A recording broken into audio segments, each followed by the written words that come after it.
اللي مش هتجرب وصفة النهاردة هيفوتها كتير قوي. شايفين العلبة الصغيرة دي من الحبهان؟ تعالى اقولك النهاردة ازاي تعملي منها برطمان.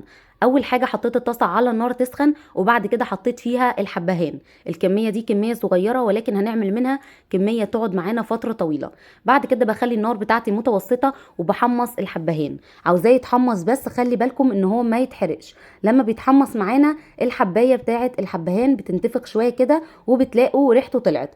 انا بقلب بالطاسه، لو انت مش هتعرفي ممكن تقلبي بالمعلقه لحد ما يكون شكله بنفس الشكل ده كده. بعد كده هحط عليه حبه من الورق اللورا. انا ما كترتش، اللي حابب يزود كميه اكبر من كده يزود. الورق اللورا برضو لما بيطحن معاه بيبقى ليه ريحه حلوه قوي. هحمص الورق اللورا مفيش دقيقه بالظبط، هقلب كده على النار كام تقليبه، وهرفعه من على النار. اول لما يهدى خالص، ما ينفعش نطحنه وهو سخن، هطحنه في المطحنه وبيبقى بالشكل الحلو ده.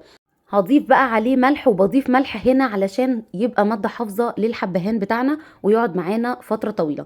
انا حطيت هنا 3 معالق من الملح الصغيرين. بالنسبة للناس اللي بتطحن الحبهان من غير تحميص، عاوزة اقولك ان هو مش هيتطحن معاكي وهيبقى فيه خشن كتير. لكن الخطوة بتاعة التحميص دي بتخليه كله بودر زي ما انتوا شايفين كده. وريحته بقى مش قادرة اوصف لكم عاملة ازاي.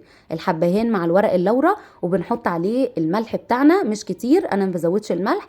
وعندك بقى برطمان او علبه حط فيها الخلطه اللي احنا عملناها دي. هتستخدميها في حاجات كتير جدا، انا عن نفسي بستخدمها في كل الشرب.